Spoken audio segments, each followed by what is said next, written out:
पूरी दुनिया के मुसलमान 16 बन चुके हैं। है कौले मोहम्मद कौले खुदा, फरमान न बदला जाएगा, बदलेगा जमाना लाख, मगर कुरान न बदला जाएगा, कुरान न बदला जाएगा। दोस्तों, कहा जाता है कि आप जिस चीज को मिटाने की कोशिशें बार बार करते हैं वो चीज उतनी ही मजबूती के साथ खड़ी होती है और उसका अस्तित्व और ज्यादा मजबूत हो जाता है। स्वीडन में हुई कुरान की बेअदबी की जो घटना थी, उसके बाद स्वीडन सरकार की जो मुश्किलें हैं उनमें लगातार इजाफा हो रहा है, लगातार मुश्किलें बढ़ रही हैं। और इसी को लेकर अब एक और मुस्लिम संगठन ने स्वीडन में हुए जघन्य घटना की आलोचना की है और सख्त सजा की मांग की है। इसके अलावा हिंदुस्तान में भी इस पूरी घटना पर गुस्सा जाहिर किया जा रहा है, जिसके वीडियो भी एक के बाद एक सामने आ रहे हैं और वो वीडियो भी हम आपको बताएंगे, दिखाएंगे भी पूरी तरीके से किस तरह से इस्लाम के खिलाफ जो ये साजिशें रची जा रही हैं वो कैसे बेनकाब हो रही हैं। लेकिन जो इस्लामी संगठन है उनकी तरफ से क्या कहा गया है और कौन सा ये संगठन है और क्या चेतावनी दी गई है, वो पूरी खबर आपको हम विस्तार से बताते हैं। दरअसल जर्नो मिरर वेबसाइट पर बाकायदा एक पूरा विस्तार से खबर छपी हुई है जिसमें यह बताया गया है कि जमाते इस्लामी हिंद ने स्वीडन में जो कुरान पाक को जलाने की घटना हुई है इसका पुरजोर तरीके से विरोध किया गया है और ये विरोध इतना ज्यादा सख्त है कि उन सभी आरोपियों को सख्त से सख्त सजा दिलाने की मांग की गई है। और यह भी कहा गया है कि इस तरीके की जो घटनाएं हो रही हैं वो ना सिर्फ इस्लाम को बदनाम कर रही हैं बल्कि करोड़ों मुस्लिमों की धार्मिक भावनाओं को भी आहत कर रही हैं। जमात इस्लामी हिंद के नायब अमीर प्रोफेसर मोहम्मद सलीम इंजीनियर ने मीडिया में जारी अपने बयान में ये कहा है कि ये एक नक्सलवादी, भड़काऊ और घृणा वाला अपराध है। इस जघन्य कृत्य में शामिल व्यक्ति को तुरंत गिरफ्तार किया जाना चाहिए और कानूनी कार्रवाई की जानी चाहिए। प्रोफेसर सलीम का मानना यह भी है कि सभी धार्मिक पुस्तकों और व्यक्तियों का सम्मान किया जाता है। किसी भी धर्म से वो ताल्लुक रखते हो, किसी भी धर्म से जो पुस्तकें हैं वो ताल्लुक रखती हो, सभी का सम्मान बाकायदा बराबर किया जाना चाहिए। किसी भी धर्म को अपमानित करना ये अधिकार किसी को भी नहीं दिया गया है। उन्होंने ये भी कहा है कि ये जो भी घटनाएं हो रही हैं लगातार, इनको किसी भी तरीके से बर्दाश्त नहीं किया जाएगा और बार बार ऐसी घटनाएं सामने आने से ना सिर्फ देशों की छवि खराब होती है बल्कि लोगों को बल मिल जाता है कि वो दूसरी बार भी इस तरह की घटनाएं कर दे। उन्होंने ये भी कहा है कि उन्हें बदनामी और अपमान का शिकार होना चाहिए जो लोग ऐसी घटनाएं करते हैं, लेकिन वो उनको पूरी तरीके से जो सजा मिलनी चाहिए वो सजा नहीं मिल पाती है। धार्मिक जो किताबें हैं और जो व्यक्ति हैं उनका जो सम्मान है वो पूरी तरीके से सबको करना चाहिए, क्योंकि हम एक ऐसे देश में रहते हैं जहां पर सभी धर्मों को बराबर का हक दिया गया है। सभी लोगों को एक नजर से देखा जाता है, बराबर देखा जाता है। स्वीडन में जो कुछ भी हुआ है वो बहुत ही ज्यादा दुखद और निंदनीय है, जिसकी जितनी निंदा की जाए वो कम है। और ऐसे जो काम किए जा रहे हैं बार बार, उनमें किसी को भी संकोच नहीं करना चाहिए कि निंदा करने से कोई लोग बच जाए। इस तरह की जो घटनाएं हो रही हैं इसमें धार्मिक इकाइयों में दरार पैदा होती है जिससे किसी भी सभ्य समाज में माफ नहीं किया जा सकता है। उन्होंने आगे यह भी कहा है कि पवित्र कुरान से नफरत करने वालों को एक बार इस पवित्र पुस्तक को पढ़ना चाहिए और इसके संदेश को समझने की कोशिश करनी चाहिए, तब जाकर उन्हें समझ में आएगा कि कुरान में क्या कहा गया है। और आप इतनी जो इस्लाम से नफरत करते हैं वो सारी नफरत आपकी मोहब्बत में बदल जाएगी। कुरान ही एकमात्र ऐसी जो है धार्मिक किताब है जो अंधभक्ति और पूर्वाग्रह से ऊपर उठकर तर्क और जो है लोगों का स्वभाव है उसमें प्यार की भाषा को घोलता है।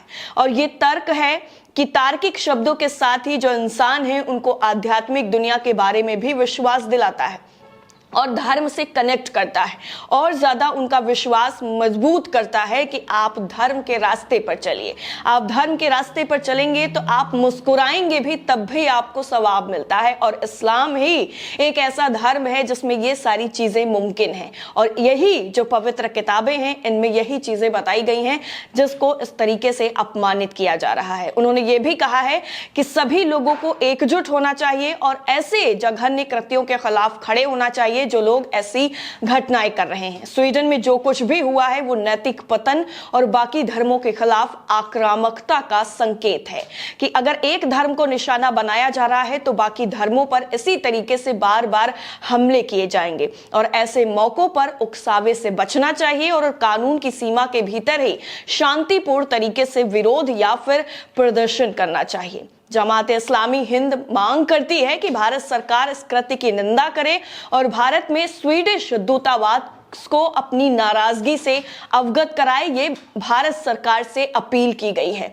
इसके साथ ही एक ट्वीट भी सोशल मीडिया पर काफी ज्यादा वायरल हो रहा है जो मुंबई का बताया जा रहा है, जिसमें आपको बता दें कि एक संगठन और भी है, उनकी तरफ से भी इस पूरी घटना का पुरजोर तरीके से विरोध किया गया है और ये कहा गया है कि ये जो कुछ भी हुआ है वो किसी भी तरीके से स्वीकार्य नहीं है। रजा अकेडमी की तरफ से आपने नाम जरूर सुना होगा, जानी मानी जो है अकेडमी है। इसमें जो ट्वीट है आपकी स्क्रीन पर लिखा है, मुस्लिम देश स्वीडन से राजनयिक संबंध तोड़ दें।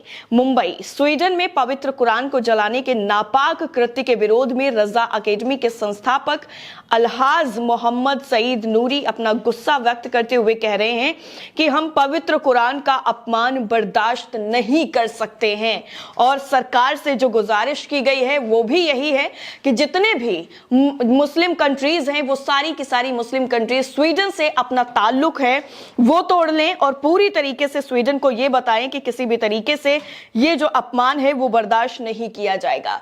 वैसे आपको बता दें कि जी न्यूज के मुताबिक कुरान जलाने पर स्वीडन ने माफी मांग ली है, लेकिन तुर्की ने फिर भी साफ तौर पर जो बड़ी चेतावनी दी है उसके बाद स्वीडन की मुश्किलें बढ़ने वाली हैं। और इसी कड़ी में तुर्की के राष्ट्रपति ने एक प्रेस कॉन्फ्रेंस में बड़ी बातें कही हैं। स्वीडन की राजधानी में तुर्की दूतावास के बाहर जो घटना हुई है इसके गुस्से का इजहार करते हुए तुर्की राष्ट्रपति ने सख्त टिप्पणी की है। रजब तैयब अर्दोगान ने कहा है कि वो नाटो देशों में शामिल होने के लिए तुर्की के समर्थन की उम्मीद ना करें।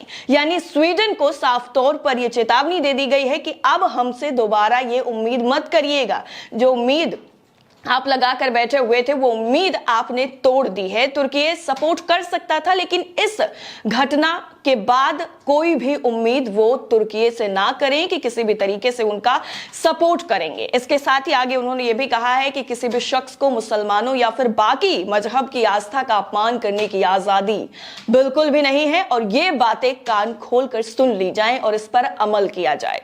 अर्दोगान ने एक कैबिनेट मीटिंग के बाद प्रेस कॉन्फ्रेंस में यह भी कहा है कि जो लोग स्टॉकहोम में तुर्की दूतावास के सामने इस तरह की नफरती कामों को अंजाम दे रहे हैं वो हमसे नाटो सदस्यता पर अच्छी खबर की जो उम्मीदें हैं वो बिल्कुल नहीं कर सकते हैं। और सभी लोगों के लिए यह चेतावनी भी है कि किसी भी धर्म की आस्थाओं को अपमानित करने वाले लोगों को बिल्कुल भी बर्दाश्त नहीं किया जाएगा। ये सारी चीजें जो है वो सीधा सीधा स्वीडन के लिए कह दी गई है तुर्की की तरफ से। और इतना ही नहीं, जैसे ये पूरी घटना सामने आई थी तो मुस्लिम कंट्रीज ने भी पूरी तरीके से स्वीडन पर भड़कते हुए नजर आए थे और सीधा सीधा चेतावनी भी दी थी। दरअसल जनता से रिश्ता वेबसाइट पर बाकायदा इसको पूरी तरीके से छापा भी गया है, जिसमें यह बताया गया है कि इस्लामिक जितनी भी कंट्रीज हैं वो सारी की सारी स्वीडन के खिलाफ उतर आई हैं और इसमें पाकिस्तान से लेकर के सऊदी अरेबिया, तुर्की, सभी ने इसका पुरजोर तरीके से विरोध किया है। और विरोध इतना ज्यादा बढ़ गया है कि अब लोग सड़कों पर निकलकर इसके खिलाफ प्रदर्शन कर रहे हैं और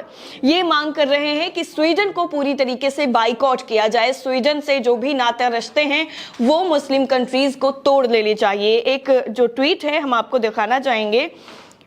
दरअसल ये ट्वीट जो है वो एक एजेंसी, वीडियो एजेंसी की तरफ से शेयर किया गया, न्यूज़ एजेंसी की तरफ से, जिसमें हाथों में कुरान शरीफ लेकर के लोग प्रदर्शन कर रहे हैं।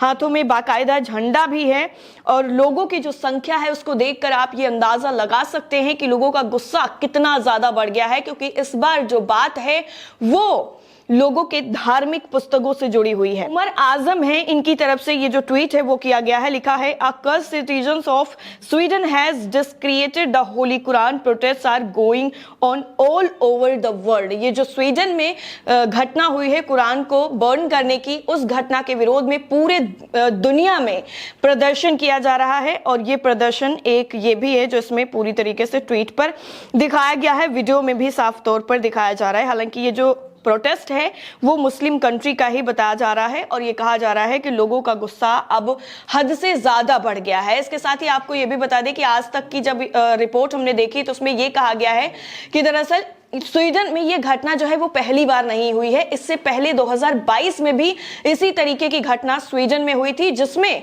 जो है सऊदी अरब ने सीधा सीधा स्वीडन को चेतावनी भी दी थी और कहा था कि इस तरीके की घटनाओं पर रोक लगाएं और इसके लिए सरकार पूरी तरीके से कहीं ना कहीं जिम्मेदार जरूर है, क्योंकि ऐसी घटनाएं और ऐसे जो प्रदर्शन है वो बिना सरकार की इजाजत के नहीं होते हैं। फिलहाल ये जो गुस्सा है लोगों का वो लगातार बढ़ता जा रहा है और ये गुस्सा कहां जाकर थमेगा, इसकी उम्मीद आप यही कर सकते हैं कि जल्द से जल्द इस मसले का कोई हल निकल आए। इस पूरी रिपोर्ट को लेकर आपकी राय क्या है, कमेंट करके हमें जरूर बताएं। बाकी अपडेट के लिए आप लगातार बने रहें नेशन 360 के साथ। जय हिंद।